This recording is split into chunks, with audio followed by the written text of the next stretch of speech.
إن الدين عند الله الإسلام.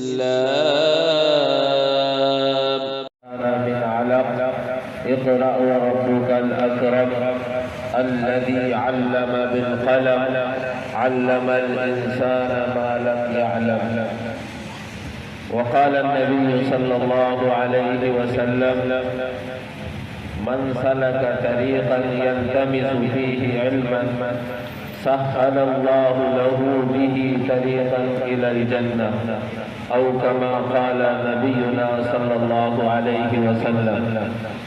علم ہی سے انسان ہے، علم ہی سے انسان ہے، علم جو نہ سیکھے وہ حیوان ہے. اسٹیج پر جلوہ افروز حضرات علماء کرام اور بہت ہی عزت و احترام کے قابل میرے سامنے بیٹھے ہوئے میرے دینی ایمانی بھائیوں اور پردہ نشین بیٹھی ہوئی میری ماؤں بہنوں اور جامعہ فاطمہ تربیت البنات کی طالبات اور خصوصاً فارغ ہونے والی بچیاں، میں نے آپ حضرات کے سامنے سب سے پہلے جو وحی حضرت جبریل علیہ السلام غار حرا میں لے کر اترے اس کو پڑھا ہے، اور پھر نبی پاک صلی اللہ علیہ وسلم کی حدیث کی ایک جز کو تلاوت کیا ہے. اسی کی روشنی میں 15 سے 20 منٹ مجھے آپ حضرات کے سامنے گفتگو کرنی ہے. تھوڑا توجہ سے سنیں تاکہ جو بات کہی جائے وہ سمجھ میں آئے اور ہم سب اس کو سمجھ کر عمل کرنے کی کوشش کریں. یاد رکھیں دنیا میں اللہ تبارک و تعالی نے علم کے 3 اسباب بنائے. 3 چیزوں کے ذریعے سے علم حاصل ہوتا ہے. ان میں سب سے پہلے ہماری آنکھ ہے، ناک ہے، کان ہے، زبان ہے، ہاتھ ہے. اسی کو ہم علمی زبان میں حواس خمسہ ظاہرہ کہتے ہیں. اللہ تبارک و تعالی نے ہماری زبان میں بہت ساری چیزوں کے علم کو حاصل کرنے کی صلاحیت رکھی ہے. اسی طریقے سے اللہ تبارک و تعالی نے ہماری آنکھوں کے اندر بہت ساری چیزوں کے جاننے کی صلاحیت رکھی ہے. اسی طرح اللہ تبارک و تعالی نے ہمارے کانوں کے اندر بہت ساری چیزوں کو سن کر اس کا علم حاصل کرنے کی صلاحیت رکھی ہے. اسی طرح ہمارے ہاتھوں کے اندر بہت ساری چیزوں کو چھو کر ان کی حقیقت معلوم کرنے کی صلاحیت رکھی ہے. لیکن یہ ساری چیزیں وہ ہیں جو ایک حد تک کام کرتی ہیں. جب ان کی حد پوری ہو جاتی ہے تو یہ کام کرنا بند کر دیتا ہے. دوسرا نمبر اللہ تبارک و تعالیٰ نے اسباب علم میں عقل کو رکھا ہے. ہم آپ کے ذریعے کسی سامنے بیٹھے ہوئے آدمی کو دیکھ سکتے ہیں، لیکن آنکھ کے ذریعے ہم اس کے ماں اور باپ کا پتہ نہیں لگا سکتے. آنکھ ہم سے یہ نہیں بتا سکتی. جب سامنے بیٹھے ہوئے آدمی کو ہم نے آنکھوں سے دیکھ لیا تو آنکھ اپنا کام کرنے کے بعد آگے کا کام جو آنکھ نہیں کرتی ہے وہ عقل کرتی ہے. عقل کے ذریعے سے ہم یہ پتہ لگائیں گے کہ اس کا کوئی باپ بھی ہوگا، اس کی کوئی ماں بھی ہوگی جنہوں نے اس کو جنا. لیکن عقل کا بھی ایک دائرہ ہے. عقل بھی ایک حد تک کام کرتی ہے اور پھر اس حد پر جا کر عقل بھی اپنا کام کرنا چھوڑ دیتی ہے. یہ 2 اسباب وہ ہیں جو دنیا میں ہر ایک کو عطا کیے گئے ہیں.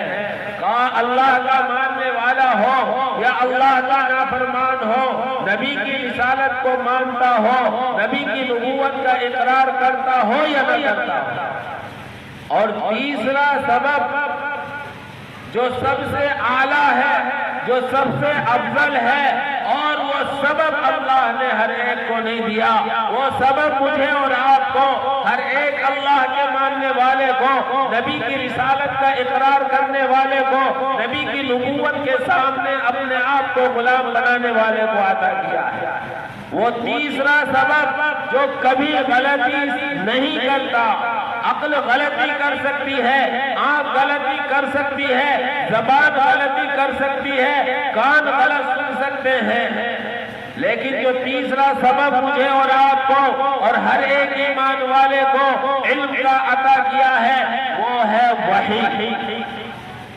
وحی اللہ کا کلام جو اس کے نبیوں میں سے کسی نبی پر اتارا گیا ہے، اور ہمارے آپ کے لیے سب سے اعلیٰ درجے کا کلام قرآن کریم عطا کیا گیا، جس کو وحی مطلوع کہتے ہیں۔ احادیث کی شکل میں نبی پاک صلی اللہ علیہ وسلم کے فرامین عطا کیے گئے، جن کو وحی غیر مطلوع کہا جاتا ہے۔ انہی فرامین کا مجموعہ بخاری شریف ابھی ہمارے مہمان خصوصی اس حدیث کا آخری درس دیں گے، جس کو امام بخاری رحمت اللہ علیہ نے آخر میں سب سے آخر میں منتخب کیا۔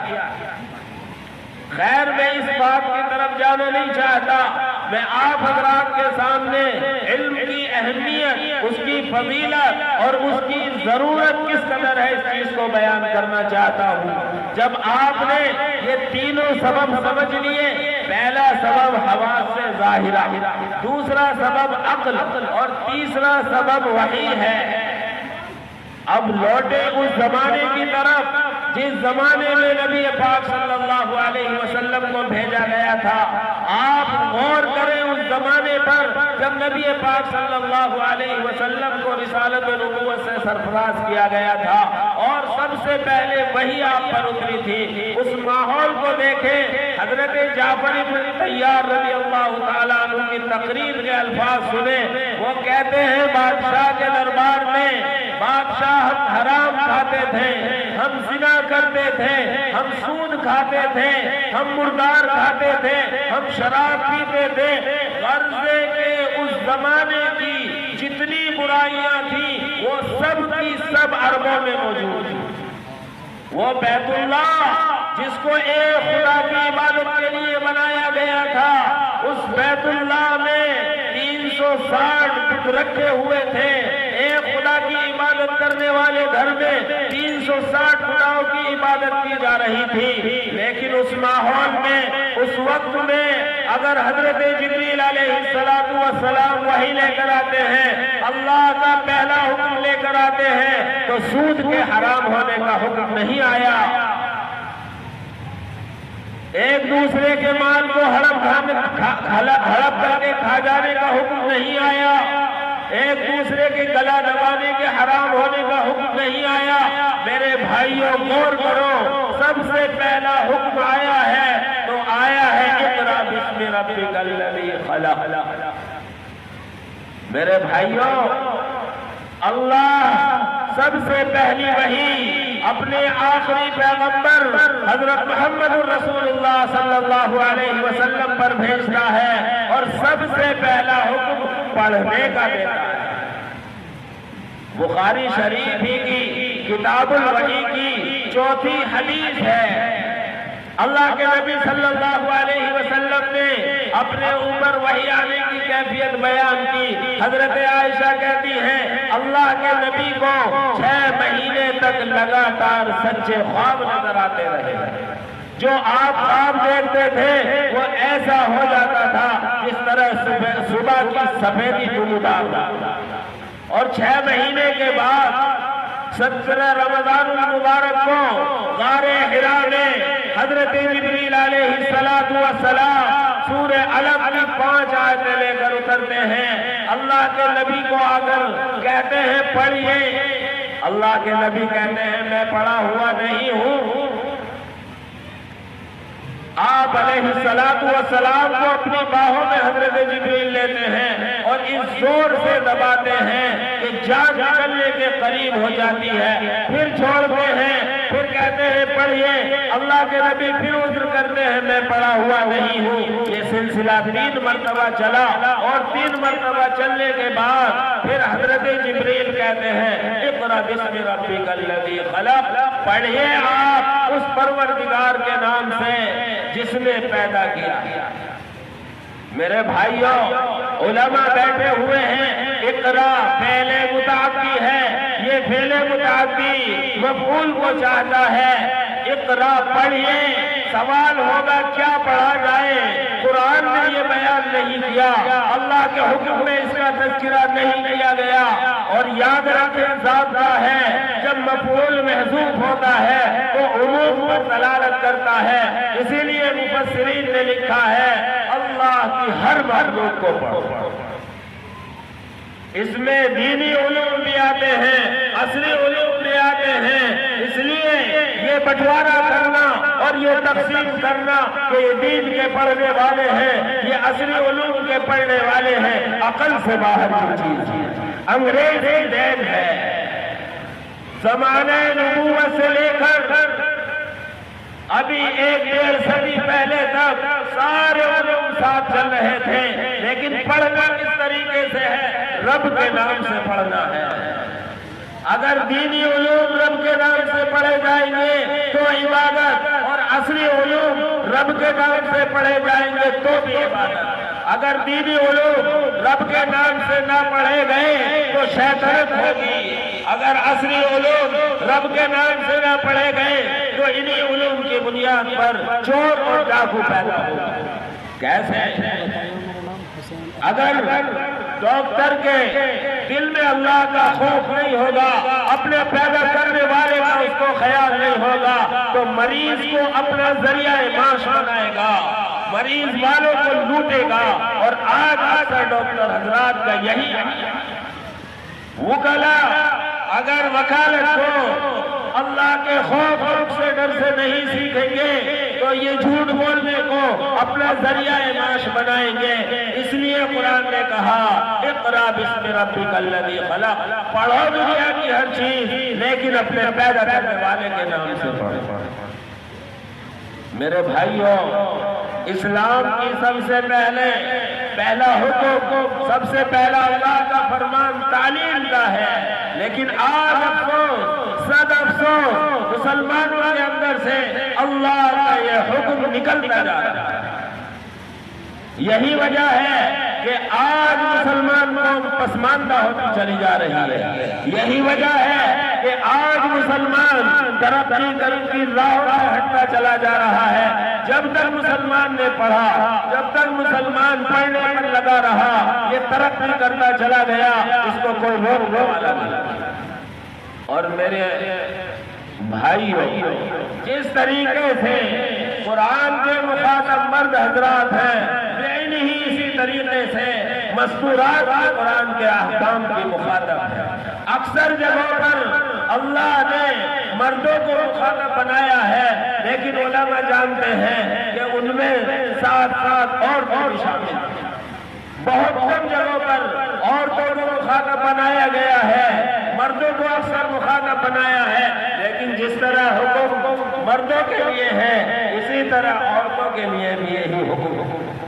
چنانچہ نماز کا حکم دیکھیں، مردوں کا صیغہ استعمال کیا گیا ہے، زکوٰۃ کا حکم دیکھیں، مذکر صیغہ استعمال کیا گیا ہے، اکثر جگہ کا یہ حال ہے۔